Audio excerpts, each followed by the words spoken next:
नमस्कार, मेरा नाम है सुमित सिंह मेहता। आज मैं आपके सामने इलेक्ट्रोडायनेमिक्स से रिलेटेड एक और नया लेक्चर लेके आज का हमारा है लेक्चर नंबर 38 और आज के इस लेक्चर का हमारा टॉपिक क्या रहने वाला है। हमारा टॉपिक है electric energy due to a continuous charge distribution. जैसे कि हम सब लोग जानते हैं, हमने पिछले लेक्चर में क्या डिस्कस किया था, हमने डिस्कस किया था कि इलेक्ट्रिक एनर्जी ए डिस्क्रीट चार्ज डिस्ट्रीब्यूशन क्या होगा, या बोल सकते हैं अरेंजमेंट ऑफ पॉइंट चार्ज क्या होगा। उसी तरीके से आज हम क्या फाइंड करेंगे, अगर मेरे पास कोई एक कंटिन्यूअस चार्ज डिस्ट्रीब्यूशन है तो उसकी वजह से जो इलेक्ट्रिक एनर्जी होती है वो कितनी होती है, ये हम क्या करेंगे, फाइंड करेंगे। ओके, और जो कंटिन्यूअस चार्ज डिस्ट्रीब्यूशन का मतलब हम पहले ही पढ़ चुके हैं, वो क्या होता है कंटिन्यूअस चार्ज डिस्ट्रीब्यूशन, जैसे line charge distribution, surface charge distribution या फिर वॉल्यूम चार्ज डिस्ट्रीब्यूशन, इन्हें हम क्या बोलते हैं, कंटिन्यूअस चार्ज डिस्ट्रीब्यूशन बोलते हैं। ओके, नाउ सबसे पहले जो पिछले लेक्चर में डिस्कस किया था उसको थोड़ा बहुत रिकॉल कर लें। तो हमने क्या पढ़ा था, एक बार लिख के चलते हैं और फिर समझ के चलते हैं, ठीक है। तो फटाफट कोई पेन निकालो और हिंट डालो, क्या, electric energy due to continuous charge distribution, और उसके नीचे लिखो, ये हिंट डाली नीचे, सॉरी कोई में हिंट डाली और उसके नीचे लिखना स्टार्ट करो, सिंस वी नो, या फिर since in our previous lecture, या फिर बोल सकते हैं in our previous lecture we see that potential energy, या फिर ऐसे लिखो, या इलेक्ट्रिक एनर्जी लिखो या फिर पोटेंशियल एनर्जी लिखो, एक ही बात हुई। तो पोटेंशियल एनर्जी या फिर इलेक्ट्रिक पोटेंशियल एनर्जी या फिर इलेक्ट्रिक एनर्जी लिखो, सीधे क्या हो जाएगा, electric energy of any discrete charge distribution, या बोलते हैं arrangement of point charge, arrangement of point charges is given as, कैसे दिया जाता है, is given as U equal to capital U होता है, ठीक है, क्या होता है, capital U। Electric energy is represented by capital U, तो कैपिटल U इक्वल टू क्या था मेरे पास, 1/2, here we have a summation and here we have QI, और यहाँ क्या था हमारे पास, VRI, ठीक है, ऐसा कुछ था। And this I is from 1 से कहाँ तक, N तक, यानी जितने नंबर ऑफ हमारे पास क्या है यहाँ पर पॉइंट चार्ज हैं उसके कारण वो क्या है मेरे पास N है, यानी N number of point charge के कारण जो मेरे पास क्या था, इलेक्ट्रिक पोटेंशियल एनर्जी था, या बोलते हैं सिंपल इलेक्ट्रिक एनर्जी था, वो कितना था, इतना था। यहाँ पर QI क्या है, मतलब QI क्या है, चार्ज है, और जो VI है या बोलते हैं VRI है, वो क्या है, potential due to other charges except this QI, ठीक है। QI को छोड़कर जो और चार्ज की वजह से जो पोटेंशियल है वो क्या है मेरे पास यहाँ पर VRI है। ये हमने पिछले लेक्चर में डिस्कस कर रखा है, तो एक बार मैंने इसको और बोल दिया। नाउ इसके analogy, now similarly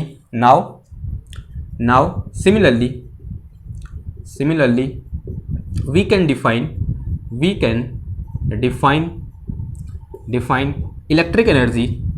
electric energy for continuous charge distribution, continuous charge distribution. Now continuous charge distribution का मतलब क्या हुआ, let us assume any charge या फिर बोलते हैं let us assume any charge is distributed over a volume V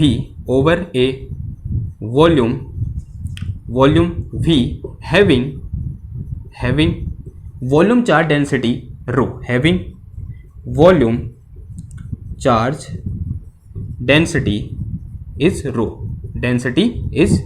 volume charge density क्या है, उसकी रो है। तो अज्यूम कर लो कोई मेरे पास एक आर्बिट्री यहाँ पर वॉल्यूम है यूं करके, ठीक, कोई कैसा भी हो सकता है, ठीक है, हम कोई स्पेसिफिक वॉल्यूम की बात नहीं कर रहे, कोई भी एक आर्बिट्री वॉल्यूम अज्यूम कर लिया, इसको वॉल्यूम से दिखाने के लिए ऐसा कुछ बोल दो, और इसमें क्या है, कुछ चार्ज डिस्ट्रीब्यूटेड है इस तरीके से, ओके, और इसकी जो चार्ज डेंसिटी है या बोल सकते हैं वॉल्यूम चार्ज डेंसिटी है वो कितनी है मेरे पास, रो है। इसकी जो रो है वो क्या है मेरे पास, वॉल्यूम चार्ज डेंसिटी है, और जो पूरा वॉल्यूम है ये कितना है, V है। ये पूरा जो वॉल्यूम है वो कितना है, V वॉल्यूम है, और इस V वॉल्यूम के अंदर कुछ चार्ज डिस्ट्रीब्यूशन है या फिर कुछ चार्ज डिस्ट्रीब्यूटेड है, और किस तरीके से डिस्ट्रीब्यूटेड है वो कौन दिखाएगा, ये वॉल्यूम चार्ज डेंसिटी दिखाएगी, वो कितनी है मेरे पास, रो है। तो जो रो है मेरे पास वो क्या है यहाँ पर, वॉल्यूम चार्ज डेंसिटी है ना। अब मुझे क्या करना है, इस डिस्ट्रीब्यूशन के कारण इलेक्ट्रिक पोटेंशियल एनर्जी क्या करना है, फाइंड करना है, या सिंपल बोलें इलेक्ट्रिक एनर्जी क्या करना है, फाइंड करना है। तो क्या करेंगे, इसके एनालॉजी लिखेंगे।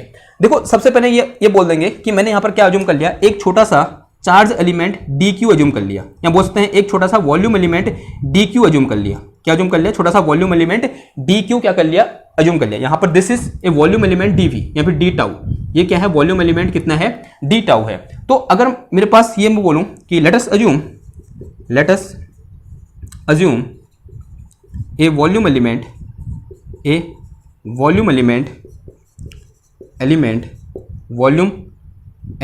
डी टाउ, मैंने क्या बोल दिया, एक छोटा सा वॉल्यूम एलिमेंट क्या है इसमें, एक डी टाउ अज्यूम कर लिया, एक छोटा सा volume element D tau assume कर लिया, and charge on D tau कितना हो जाएगा बताओ, charge on D tau will be, बहुत छोटा चार्ज होगा, late us say this charge is D Q, वो चार्ज क्या है मेरे पास, बहुत छोटा चार्ज कितना है, डी क्यू है। मैंने volume element D tau assume किया और ऐसा बोला इस डी टाउ वॉल्यूम एलिमेंट में कितना चार्ज है, डी क्यू चार्ज है। देन रो डिफाइन एज यानी जो वॉल्यूम चार्ज डेंसिटी है उसको कैसे डिफाइन कर देंगे, वॉल्यूम यहां पूछते हैं चार्ज पर यूनिट वॉल्यूम, अगर डी टाउ वॉल्यूम में कितना चार्ज है, डी क्यू चार्ज है, then rho define as, rho equal to कितना हो जाएगा मेरे पास, डी क्यू डिवाइडेड बाय कितना आ जाएगा, डी टाउ आ जाएगा, और यहां से मेरे पास जो डी क्यू निकल के आएगा वो कितना निकल के आएगा, रो इंटू डी टाउ निकल के। ये बात समझ में आई यहां तक कि रो इक्वल टू कितना हो गया मेरे पास, sorry D Q equal to कितना हो गया, रो इंटू डी टाउ हो गया ना। अब एक काम करो, यहां जहां क्या है, ये क्यू है, उसकी जो क्या पुट कर दो, डी क्यू पुट कर दो, और जहां वी आर आई है उसकी जो क्या पुट कर दो, वी आर पुट कर दो। वी आर का मतलब potential due to this whole arrangement, V r का मतलब क्या हो जाएगा, potential due to this arrangement, जो अरेंजमेंट हमने लिया है इस टोटल चार्ज अरेंजमेंट के कारण जो पोटेंशियल होगा वो क्या आ जाएगा, उसके जो ये आ जाएगा। And we are talking about the continuous charge distribution, it mean this summation sign will be interchange by integration sign, क्योंकि इंटीग्रेशन में क्या होता है, हम कंटिन्यूअस क्वांटिटी लेते हैं, ये क्या है डिस्क्रीट, ये किसको दिखा रहा है, डिस्क्रीटनेस को दिखा रहा है। यहां पर क्या है मेरे पास, अगर ये सिग्मा लगा हुआ है इसका मतलब 1 2 3 4 ऐसे हम बात कर रहे हैं, यानी क्या है डिस्क्रीट है। लेकिन इंटीग्रेशन लगा दूंगा वो किसको रिप्रेजेंट करेगा, कंटिन्यूअस या फिर कंटिन्यूटी को रिप्रेजेंट करेगा, यानी किसको रिप्रेजेंट करेगा, वो कंटिन्यूअस चार्ज को रिप्रेजेंट करेगा। तो यहां से मेरे पास now electric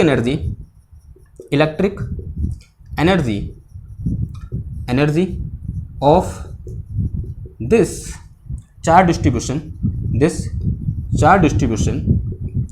is given as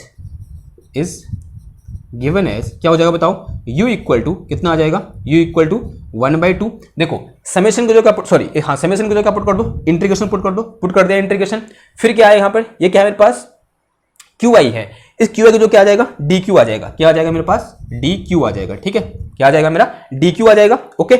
और फिर क्या आ जाएगा मेरे पास, v, इसके जो कितना आ जाएगा मेरा, वी आर आ जाएगा, कितना आ जाएगा, वी आर, डी क्यू की जो कितना आ जाएगा, वी आर आ जाएगा। ये बात समझ में आई, ये क्या पुट किया, डी क्यू पुट किया, और ये कितना आ गया मेरे पास, वी आर आ गया। अगर ये स्टेप समझ में आ गया तो अब कोई दिक्कत नहीं है, इसको फर्दर सॉल्व कर दो। एक काम करो, इस डी क्यू की वैल्यू उठाकर इधर पुट कर दो, तो यहां से मेरे पास जो u इक्वल टू निकल के आया, पोटेंशियल एनर्जी निकल के आई, वो कितनी निकल के आई, 1/2 इंटीग्रेशन, और ये क्या है मेरे पास, इसके जो कितना आ रो इंटू डी टाउ आ जाएगा, तो this will be equal to rho into V r, और इंटू कितना आ गया, ये डी टाउ आ गया, ठीक है, रो इंटू वी आर इंटू कितना आ गया, डी टाउ आ गया। क्लियर, इतनी बात आपको समझ में आ गया। तो ये क्या निकल गया मेरे पास, formula for electric energy due to a continuous charge distribution निकल के आ गया। और जहां पर ये क्या है, वी आर क्या है, this is the potential due to this continuous charge distribution, और जो रो है वो क्या है, इसकी चार्ज डेंसिटी है। इतनी बात क्लियर है आपको। नाउ अब देखो एक क्वेश्चन यहां पर निकल के आता है, कभी कभी क्वेश्चन पूछा जाता है आपसे कि यहां पर जो मैंने वी आर आई लिखा है और यहां जो मैंने वी आर लिखा है, क्या ये दोनों सेम है या फिर अलग अलग है ना। क्वेश्चन लिखो, या फिर उससे पहले एक चीज और बता दूं, देखो इसको एक क्वेश्चन ऐसे लिखेंगे हम, उससे पहले एक चीज और देखो, मेरा कहां गया डस्टर, वो चीज ये देखनी है, ये तो किसके लिए हुआ, वॉल्यूम चार्ज डिस्ट्रीब्यूशन के लिए हुआ।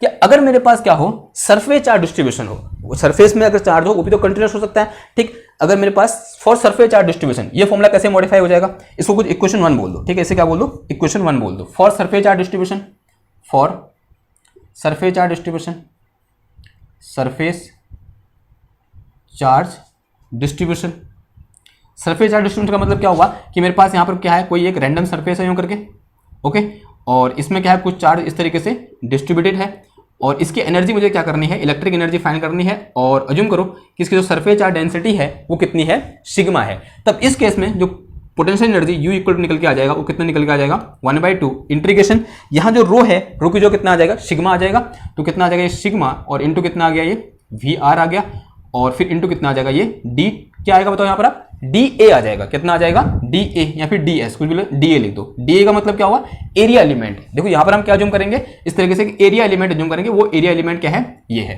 ठीक। तो ये तो किसके लिए हो गया हमारे पास सरफेस चार्ज डिस्ट्रीब्यूशन के लिए हो गया। अब बात करते हैं किसके लिए लाइन चार्ज डिस्ट्रीब्यूशन के लिए। अगला लिखो for line charge distribution, for line charge distribution, for line charge distribution.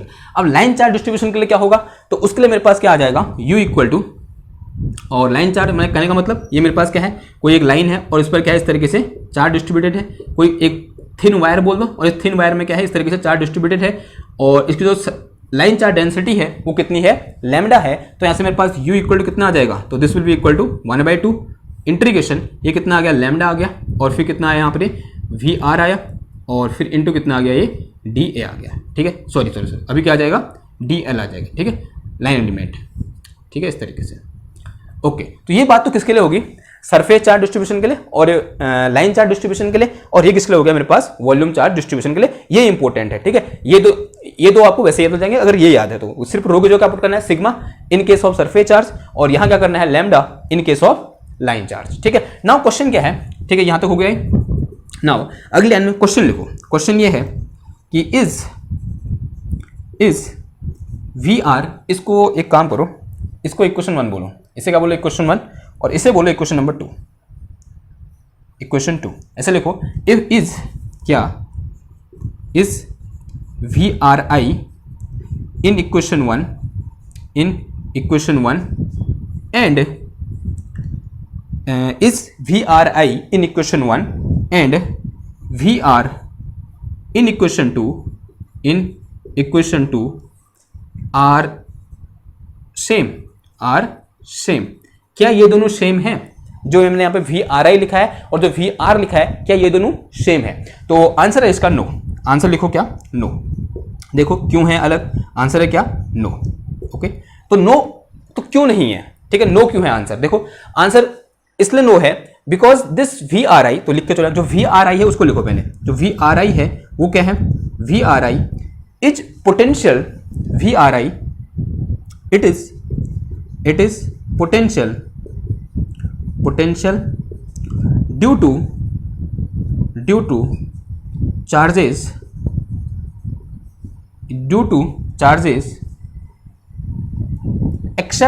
except that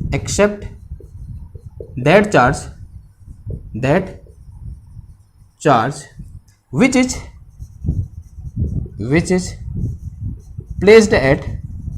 placed at RI। देखो या फिर it is potential due to charges except that charge which is placed at RI। ये क्या है, potential due to charges, जितने भी charge यहां पर होंगे उस अरेंजमेंट में, जितने भी पॉइंट चार्ज होंगे उनके कारण पोटेंशियल है कहां पर ड्यू टू चार्जेस एट, तो लिख के चलो यहां पर एट, कहां पर एट RI, कहां पर RI पर। और हमने उस चार्ज को इंक्लूड नहीं कर रखा है जो चार्ज खुद कहां पर बैठा हुआ है, RI पोजीशन पर बैठा हुआ है। यानी यहां पर जो QI है इसके कारण पोटेंशियल ये नहीं है। QI को छोड़कर जो अदर चार्जेस हैं उनके जैसे जो पोटेंशियल है वो कितना है, ये है, और कहां पर है वो, किस पॉइंट पर है, RI पॉइंट पर है।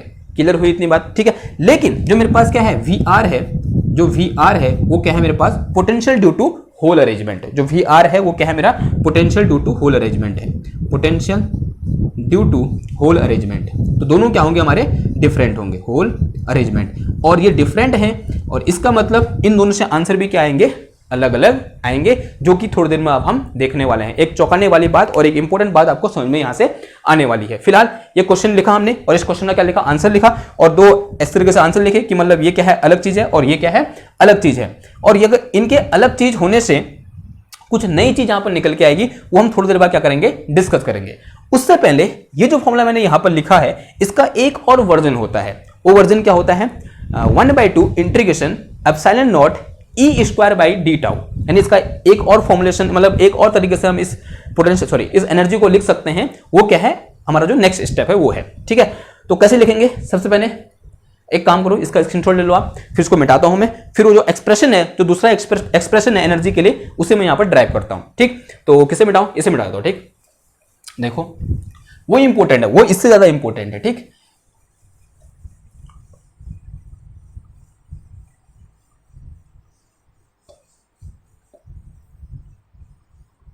ओके, इसको रहने दो। नाउ ऐसे हैशटैग बना के लिखो मॉडिफिकेशन इन इक्वेशन नंबर 2, ऐसे हैशटैग बना के लिखो मॉडिफिकेशन, या फिर alternate formula for, alternate formula for electric energy due to continuous charge distribution, due to continuous charge distribution।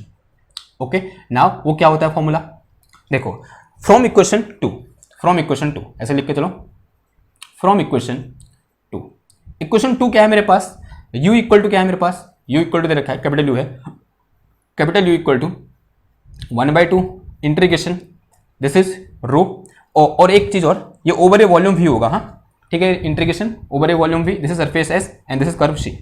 ठीक, तो इस तरीके से होगा, ये ध्यान देना कि ओवर ए वॉल्यूम V है, वहां पर लिखना भूल गए तो लगा देना, यहां पर जो लिखा था वहां पर लगा देना। ठीक है, दोनों जगह लगा देना, ऊपर जहां जहां इंटीग्रेशन आ रखा है that is over a volume V है, बिकॉज यहाँ क्या है, डी टाउ है, जो वॉल्यूम हमने लिया था यहाँ पर उस वॉल्यूम के ऊपर, और दिस इज रो, और फिर क्या था मेरे पास, this one is VR here, and फिर मल्टीप्लाई में कितना है मेरे पास, डी टाउ है, ऐसा कुछ है, and this is over a volume V। Now since we know divergence of E, हमको ये चीज पता क्या है, divergence of E is equal to क्या होता है हमारे पास, rho divided by epsilon naught होता है नहीं होता है, आंसर है होता है। This is divergence form of, या बोल सकते हैं differential form of Gauss law. ये क्या है मेरे पास, differential form of Gauss law है, ये जो लिखा है मैंने, ये क्या है, differential form of Gauss law, differential form of Gauss law. तो differential form of Gauss law से मुझे ये चीज पता होती है, तो यहां से मेरे पास जो रो इक्वल टू निकल के आएगा, तो रो इक्वल टू कितना आ गया, epsilon naught, and this is divergence of E निकल के आया, नहीं आया।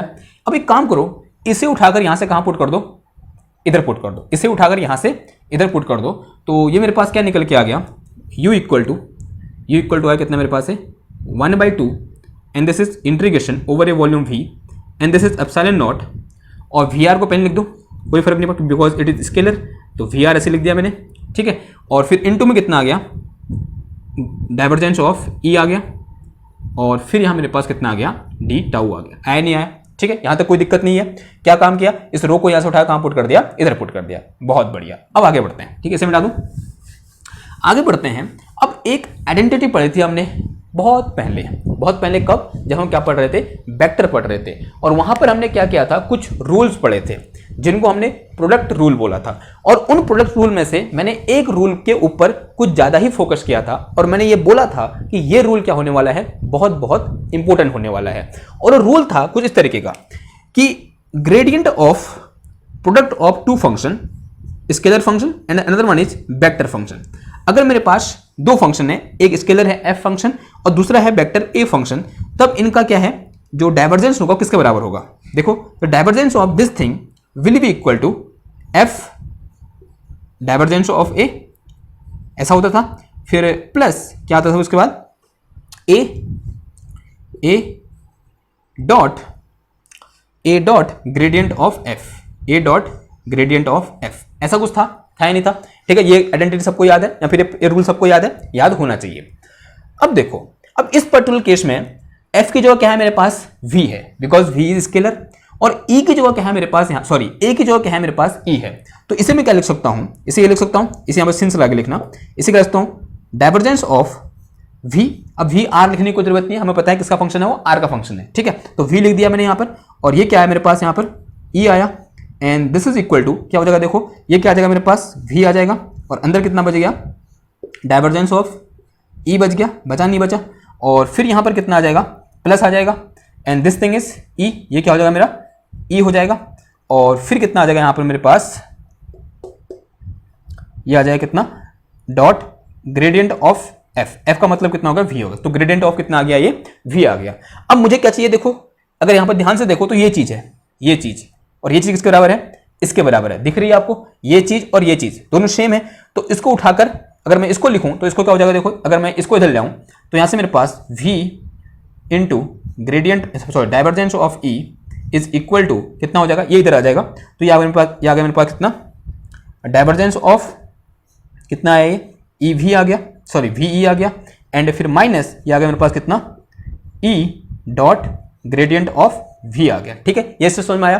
अब अगर ये स्टेप समझ में आ गया, अब एक काम करो, इस स्टेप को उठा कहां पुट कर दो, इधर पुट कर दो, पुट कर दिया हमने। ठीक है, अगर जब पुट किया तो यहाँ मेरे पास एनर्जी E इक्वल टू कितना आ गया, 1/2। देखो एप्सिलॉन नॉट कांस्टेंट है, इसको बाहर ले लो, 1/2 एप्सिलॉन नॉट बाहर आ गया, integration over a volume V, इसकी जगह ये पुट करना है तो ये आ गया मेरे पास कितना, डाइवर्जेंस ऑफ VE, ऐसा हुआ नहीं हुआ, डाइवर्जेंस ऑफ VE, फिर माइनस कितना आ गया, दिस थिंग यानी E dot gradient of V और इंटू कितना आ गया, ये डी टाउ आ गया, इंटू कितना आ गया, डी टाउ। ओके नाउ अब इसको अलग अलग लिखो, फिर लिख सकते हैं अलग अलग, एक बार इसका इंटीग्रेशन फिर इसका इंटीग्रेशन। तो यहां से मेरे पास u इक्वल टू कितना निकल के आ गया, 1/2 एप्सिलॉन नॉट, और इसको ऐसे ब्रैकेट के अंदर रहने दो। ठीक है, और फिर क्या आ गया, ये integration over a volume V and this is divergence of this is VE and into D tau, और फिर कितना आ गया यहाँ पर, ये माइनस का integration over a volume V and this one is okay, ये मिटाना पड़ेगा, this one is E dot कितना आ गया, ग्रेडियंट ऑफ V आ गया, और इंटू कितना आ गया, ये डी टाउ आ गया, and this thing is closed. ये ब्रैकेट क्या हो गया, मेरा क्लोज्ड हो गया। ठीक है, समझ में आई इतनी बात। ओके अब इसमें देखो, इसमें थोड़ा सा और मुझे कुछ करना पड़ेगा। क्या करेंगे बताओ, कुछ दिख रहा है यहाँ पर होता हुआ। एक तो ये चीज है, ये क्या मेरे पास ग्रेडियंट ऑफ V है, इस ग्रेडियंट ऑफ V को या फिर ग्रेडियंट ऑफ पोटेंशियल को मैं इलेक्ट्रिक फील्ड के टर्म में लिख सकता हूं। आंसर है हाँ, लिख सकता हूं। देखो कैसे लिखूंगा, तो दो चीजें हम जानते हैं यहां पर, सिंस वी नो, दो चीज क्या पता होती है, सिंस देखो, सिंस जो मेरे पास क्या होता है, E इक्वल टू होता है, वो क्या होता है, माइनस का ग्रेडियंट ऑफ V होता है नहीं होता है। ठीक है, तो यहां से मेरे पास क्या निकल के आ जाएगा, gradient of V is equal to कितना आ जाएगा, माइनस का E आ जाएगा। तो इसको उठाकर मैं यहां से इधर पुट कर सकता हूं।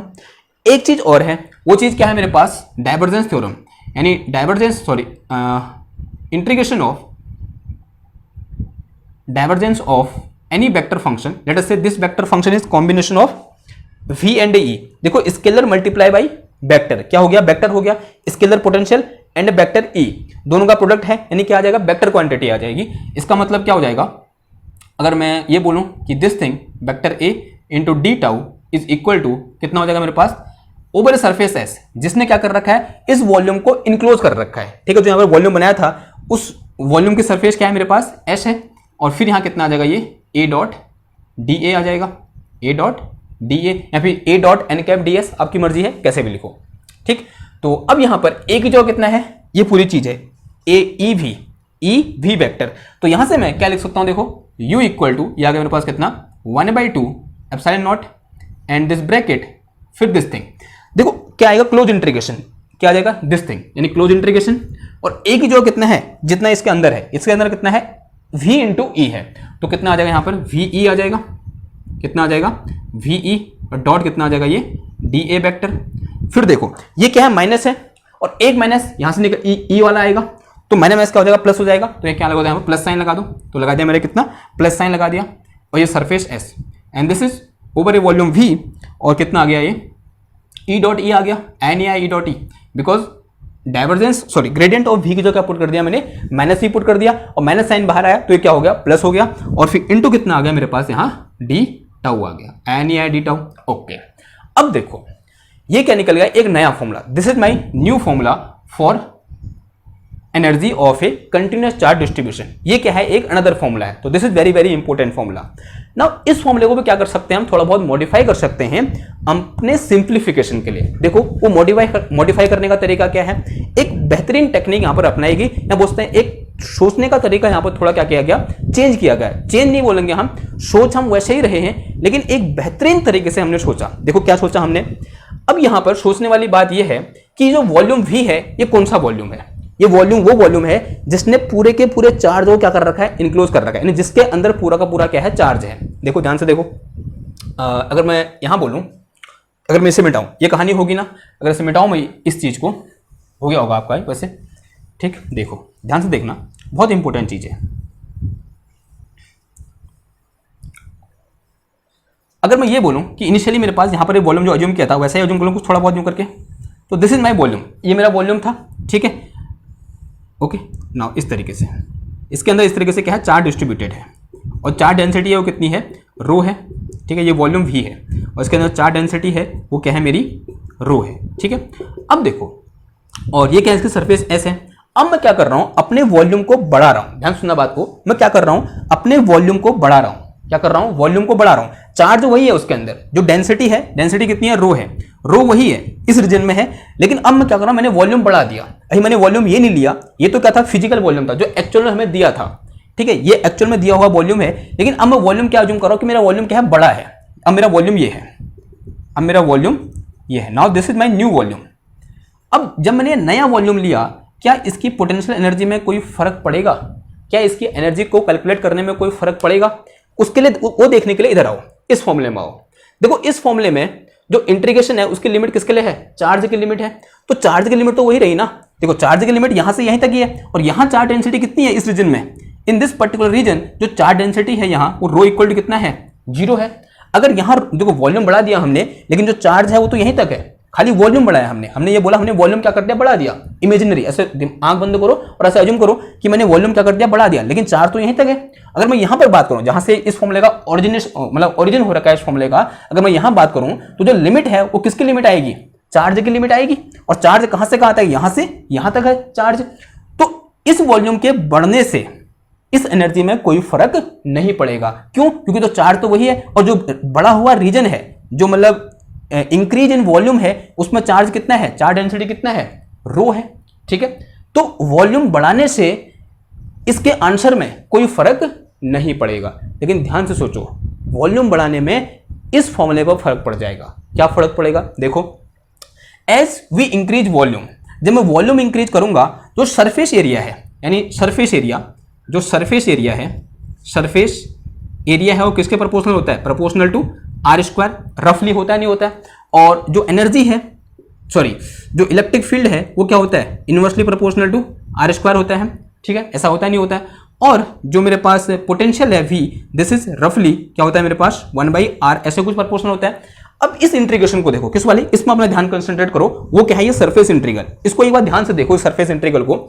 इस सरफेस इंटीग्रल में क्या है मेरे पास, ई वी ए, ये तीनों मल्टीप्लाई हो रखे हैं। अगर मैं तीनों को मल्टीप्लाई करूंगा, जो मेरे पास सरफेस इंटीग्रल वाला टर्म आएगा, सरफेस इंटीग्रल आएगा, जो सरफेस इंटीग्रल है वो क्या हो जाएगा, देखो तो this will be equal to R square upon R की पावर 3। इन तीनों को मल्टीप्लाई कर दूंगा तो कितना आ जाएगा, आर स्क्वायर अपॉन आर की पावर 3, और इससे उड़ गया।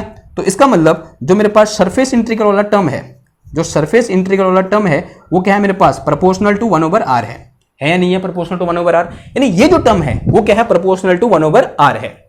अब जब मैंने वॉल्यूम बढ़ाया, जब मैंने क्या किया, वॉल्यूम बढ़ाया, तो वॉल्यूम के बढ़ने से क्या होगा, आर बढ़ेगा, आर बढ़ेगा नहीं बढ़ेगा। और जैसे जैसे आर बढ़ेगा वैसे वैसे जो सरफेस इंटीग्रल है उसकी जो वैल्यू है वो कम होती जाएगी। जैसे जैसे आर बढ़ेगा वैसे वैसे इस सरफेस इंटीग्रल की, जो मैं यहां पर सरफेस इंटीग्रल कैलकुलेट करूंगा, इसकी वैल्यू क्या होती जाएगी, कम होती जाएगी। लेकिन आंसर में कोई फर्क नहीं पड़ेगा, मैं उसे कैलकुलेट करूंगा, इसको इसमें ऐड करूंगा, आंसर क्या आएगा वही आएगा, क्योंकि वॉल्यूम बढ़ने से तो एनर्जी में कोई फर्क तो पड़ रहा नहीं है। अब देखो, अगर मैं ये बोल दूं कि मेरा जो वॉल्यूम है वो इन्फिनिटी तक स्प्रेड है, ध्यान सुनना बात को, मैं ये बोल रहा हूं कि मेरा वॉल्यूम इन्फिनिटी तक स्प्रेड है, यहां बोल सकता हूं मेरा वॉल्यूम ऑल स्पेस में है, मैंने ऑल स्पेस ले लिया, वॉल्यूम क्या ले लिया मैंने, ऑल स्पेस ले लिया। तो क्या इस फॉर्मूले में कोई फर्क पड़ेगा, नहीं पड़ेगा, क्योंकि चार्ज तो इतना ही है ना, चार्ज तो इतना ही है, और जो ऑल स्पेस मैंने एक्स्ट्रा जो मैंने स्पेस ले रखा है वहां चार्ज डेंसिटी कितनी है, रो है, तो वहां पर एनर्जी कितनी हो जाएगी, 0। आंसर वही रहेगा, आंसर सेम रहेगा। लेकिन जैसे मैं ये बोलूंगा कि मैं, मेरी लिमिट क्या है, ऑल स्पेस है, या बोल सकता हूं मेरा वॉल्यूम क्या है, spread all over the space है, जैसे मैं ये बोलूंगा मेरा जो सरफेस इंटीग्रल वाला टर्म है वो क्या हो जाएगा, नेग्लेक्ट हो जाएगा, होगा नहीं होगा, क्योंकि r टेंड्स टू इन्फिनिटी, ठीक है। एज वी से कि our volume is spread to infinity, then r tends to infinity, then this surface integral term which is arise here is negligible और टेंड्स टू 0। तो मैं यहां पर एक line लिख रहा हूं, ध्यान सुनना उस लाइन को, वो लाइन क्या है, as we take limit all over the space, all space, then contribution of surface integral term, contribution of surface integral term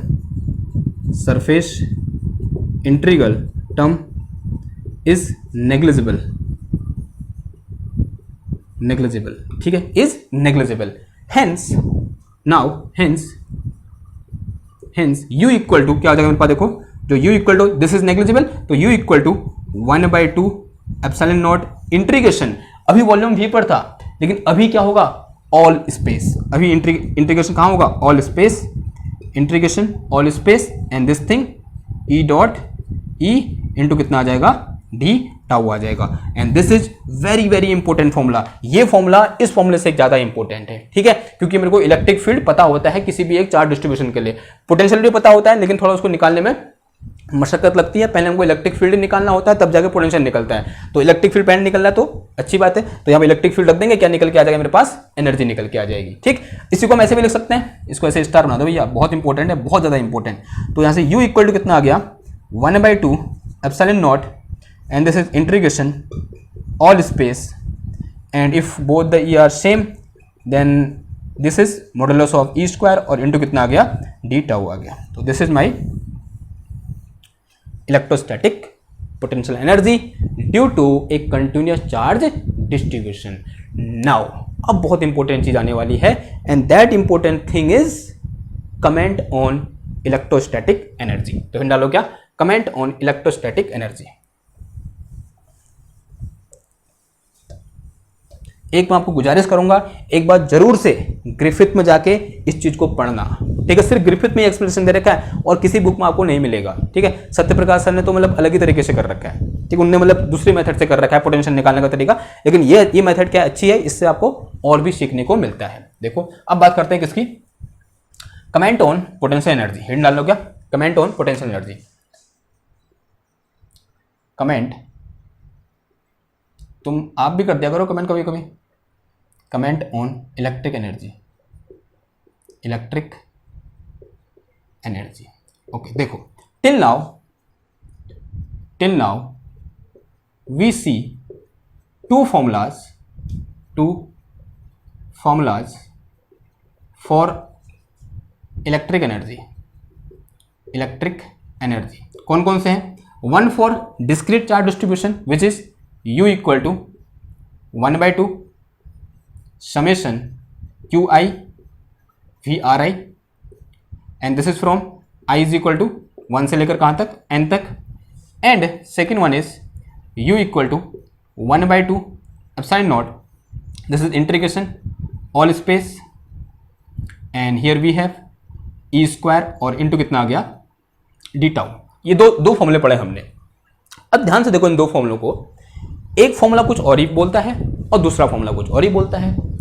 पहला फॉर्मूला क्या बोलता है, देखो ध्यान सुनना, मैं वर्बली बता रहा हूं. जब आप पहले फॉर्मूले में क्या पुट करोगे, अगर मैं ये बोलूं कि what will be the energy of minus q charge, what will be the energy of minus q charge, तो आपका आंसर क्या होगा, माइनस क्यू, मतलब minus negative.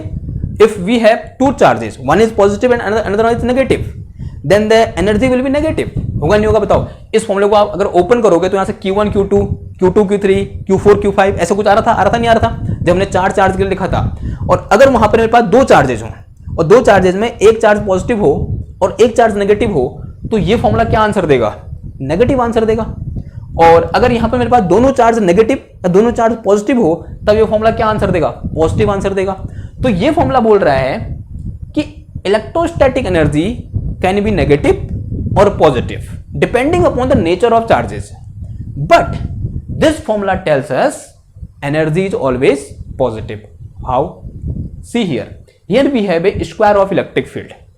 It means whatever we put here it become positive because we have here square. यहां पर क्या square है, यानी जो भी हम एनर्जी की वैल्यू पुट करेंगे नेगेटिव पॉजिटिव, सॉरी ई की वैल्यू पुट करेंगे वो अल्टीमेटली क्या हो जाएगा, हमारा पॉजिटिव हो जाएगा. तो ये फॉर्मूला क्या बोल रहा है कि energy will always positive, but this formula tells us कि एनर्जी विल बी नेगेटिव और positive depending upon the nature of charges. Now question is that कि what is the Gochi here, कि मतलब प्रॉब्लम क्या है इन दोनों को, ये तो बोल रहा है कि पॉजिटिव हो सकती है, नेगेटिव हो सकती है, ये बोल रहा है सिर्फ पॉजिटिव हो सकती है। प्रॉब्लम ये है, ध्यान सुनना प्रॉब्लम को, प्रॉब्लम यहां पर आती है कि ऐसे बोल सकते हैं, this is the energy of whole system, ठीक है, कि पूरे सिस्टम को बनाने में कितनी एनर्जी लगी ये है मेरे पास। बट व्हेन वी कैलकुलेट, ध्यान सुना, अभी समझ में आएगा, अभी थोड़ा अजीब लग रहा होगा जब मैंने पहली लाइन बोली, लेकिन समझ में आएगा, देखो ध्यान, एक दो लाइन के बाद समझ में आ जाएगा। लेकिन जब मैंने ये फॉर्मूला कैलकुलेट किया था, here we have readymade test charge, ध्यान सुनना बात को, हमने यहाँ पर टेस्ट चार्ज को बनाने में कोई एनर्जी खर्च नहीं की थी। हमने ये बोला था भगवान इन्फिनिटी में गए थे, या फिर पॉइंट चार्ज को बनाने में कोई भी एनर्जी खर्च नहीं की थी। भगवान इन्फिनिटी में गए थे और इन्फिनिटी से क्या लाए, एक पॉइंट चार्ज को ले आए। हमने ये कभी नहीं पूछा भगवान से कि आपने ये पॉइंट चार्ज कैसे बनाया, पूछा हमने कभी, ऐसा नहीं पूछा। लेकिन यहां पर हम उस एनर्जी को भी कैलकुलेट कर रहे हैं या फिर कंसीडर कर रहे हैं जो पॉइंट चार्ज को बनाने के लिए यूज होती है। बहुत इंपॉर्टेंट लाइन है कि यहां पर हमने क्या कर रखा है, हमारे पास रेडीमेड पॉइंट चार्ज था जिसको हम कहां से लाए थे, इन्फिनिटी से किसी एक पर्टिकुलर पॉइंट पर हमने रखा था, और इस पर्टिकुलर पॉइंट का नाम क्या था, आर आई था। लेकिन in this case we also include कि how much energy is required to make a point charge, ठीक है, उस एनर्जी को भी क्या कर रखा है हमने यहां पर अज्यूम कर रखा है। समझ में आई बात, ओके। तो इसको लिखने की कोई जरूरत नहीं है, तो ये दिमाग में बैठ गई बात। अब देखो क्वेश्चन ये आता है कि what is the energy of point charge, या फिर पूछते हैं how much energy is required to made a point charge. तो अगर यहां पर लिखोगे आप कि energy of point charge, energy of point charge, energy of point charge, देखो अकॉर्डिंग टू फर्स्ट फॉर्मूला, सबसे पहले लिखो according to first formula, according to first formula, first formula that is कितना हो जाएगा बताओ, u इक्वल टू कितना आ जाएगा, zero, u equal to zero. क्योंकि अगर मेरे पास सिर्फ एक पॉइंट चार्ज है जिसको भगवान इन्फिनिटी से कहां लाए, किसी एक पॉइंट पर लाए, तो भगवान को कोई वर्क नहीं करना पड़ा। अगर कोई वर्क नहीं करना पड़ा तो वो एनर्जी कितनी होगी, जीरो होगी। But according to second formula, now according to second formula, now according to second formula, to second formula, अगर मैं दूसरे फॉर्मूले की हेल्प से देखूं कि मेरे पास क्या है, कोई एक पॉइंट चार्ज है, this is point charge Q, और ये पॉइंट चार्ज के कारण माना किसी पॉइंट आर पर जो इलेक्ट्रिक फील्ड है वो कितना होता है, E equal to 1/4 pi epsilon naught and Q upon R square and this is R cap and here we have a vector, ये होता है। तो E ये पता होता है किसी एक पॉइंट चार्ज के कारण, तो यहाँ पर E स्क्वायर हमको पुट करना है, तो U इक्वल टू कितना आ जाएगा बताओ, ओके, U इक्वल टू आ गया मेरे पास कितना, 1/2 and this is epsilon naught, this is volume integration, and फिर कितना आ जाएगा E स्क्वायर, यानी इस पूरे का स्क्वायर, यानी कितना हो जाएगा ये 1/4 पाई एप्सिलॉन नॉट Q का होल स्क्वायर, और 1/r के पावर कितना आ गया, 4 आ गया, और यहां कितना आ जाएगा डी टाउ, और d tau in spherical coordinate system क्या होता है हमारे पास, r square sine theta d R d theta d phi होता है। देखो r कहां से कहां होता है, r इज फ्रॉम, माना ये कहां रखा हुआ है, जीरो पर रखा हुआ है, माना ओरिजिन पर रखा हुआ है, तो 0 टू कितना हो जाएगा, इन्फिनिटी, ऑल स्पेस की बात होती है। एंड जो फाई होता है कहां से कहां होता है, 0 से 2 पाई, और जो थीटा होता है वो कहां से कहां होता है, 0 से पाई होता है, दिस इज लिमिट। और ये चीज कांस्टेंट है, ये बाहर आ जाएगी यहां से इंटीग्रेशन से, तो u इक्वल टू आ गया मेरे पास 1/2 एप्सिलॉन नॉट, और इससे ये 2 बार कैंसिल हो गया,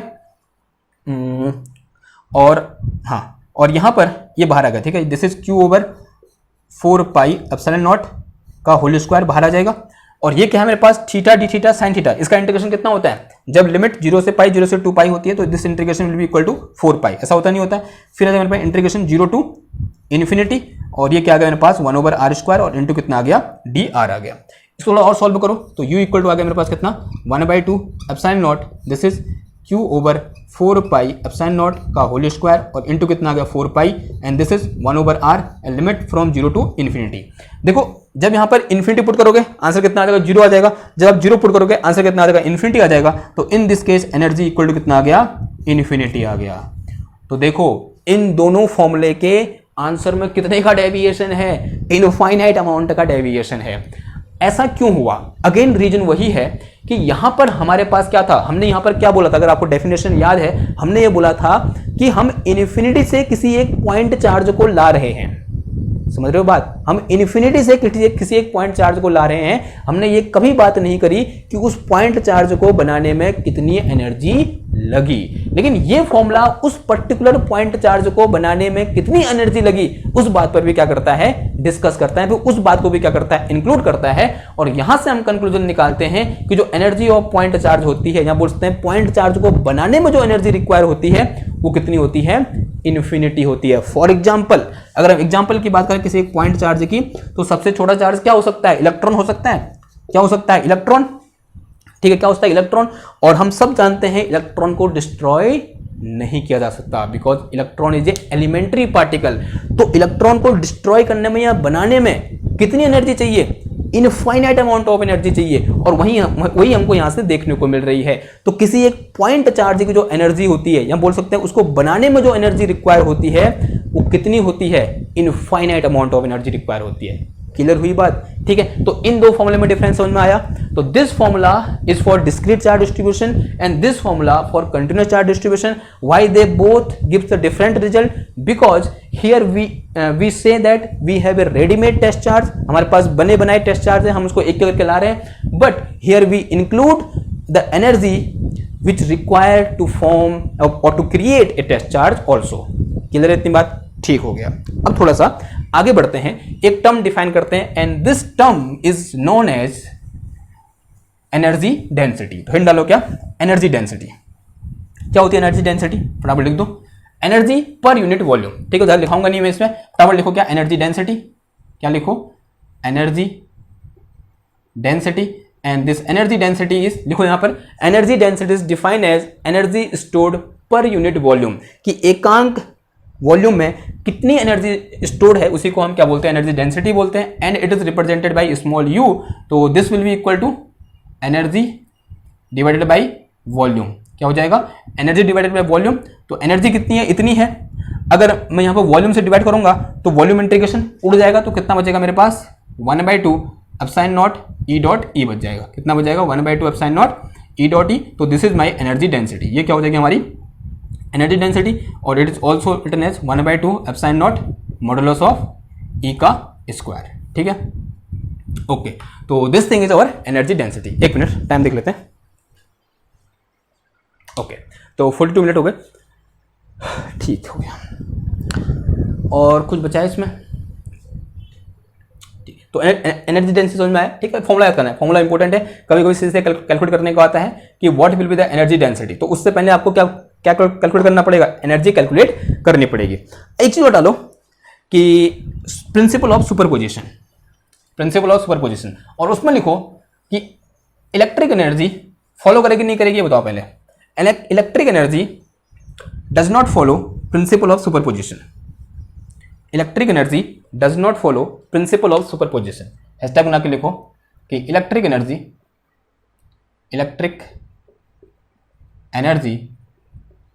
does not follow principal of superposition, principal of superposition. कहने का मतलब क्या हुआ कि अगर मान लिया मेरे पास यहां पर एक चार्ज अरेंजमेंट ये है जिसका चार्ज Q1 है, ठीक है, कोई एक चार्ज अरेंजमेंट है जिसमें कितना चार्ज है, Q1 चार्ज है, और यहां पर एक अनदर चार्ज अरेंजमेंट है जिसमें कितना चार्ज है, Q2 चार्ज है। और इनके कारण किसी मतलब इन दोनों के कारण जो एनर्जी है, माना इसकी एनर्जी कितनी है, U1 है, और इसकी एनर्जी कितनी है, U2 है। तो जो नेट एनर्जी है इस सिस्टम की, जो नेट एनर्जी है U इक्वल टू, क्या वो U1 प्लस U2 होगी?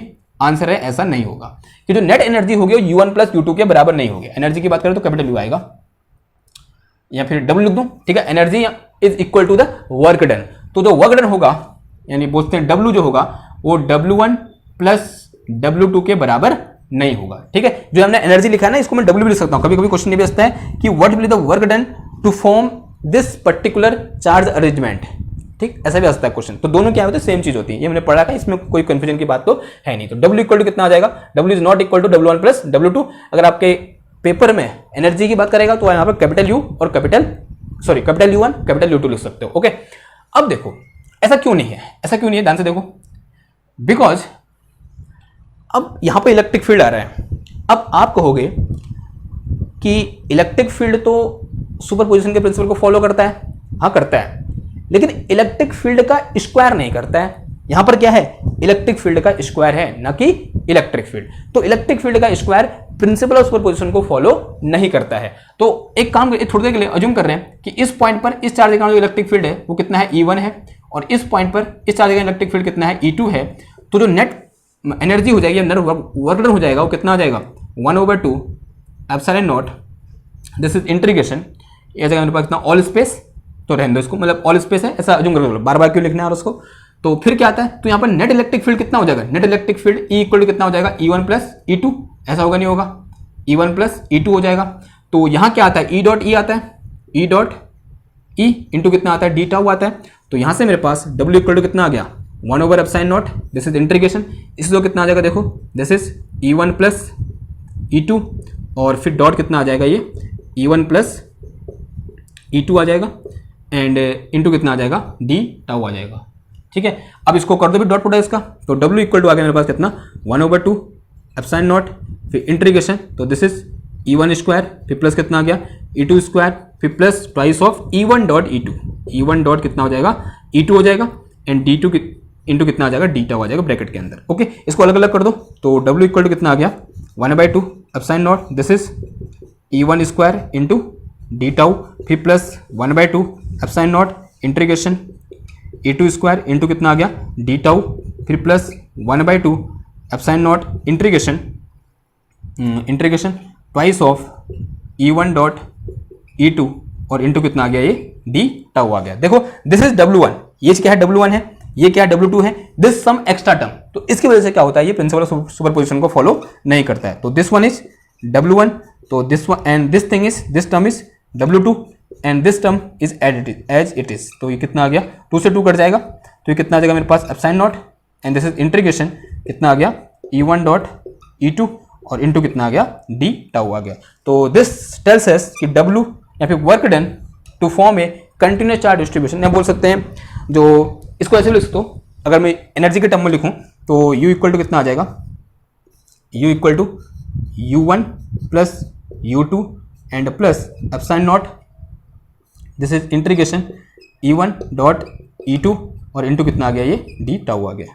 तो यहाँ से स्पष्ट दिखाई दे रहा है कि जो मेरे पास इलेक्ट्रिक एनर्जी होती है वो प्रिंसिपल ऑफ सुपरपोजिशन को फॉलो नहीं करती है, क्योंकि यहाँ पर क्या आ रहा है, एक एक्स्ट्रा टर्म आ रहा है। आप ऐसा नहीं कर सकते हो कि आपको एक एनर्जी Q1 की एनर्जी U1 दे रखी है, Q2 की एनर्जी U2 दे रखी है, तो पूरे सिस्टम की एनर्जी कितनी होगी, U1 प्लस U2 होगी, ऐसा आप नहीं बोल सकते हो। वो हमको यहाँ से देखने को मिल रहा है। ठीक है, किधर है बात, ओके।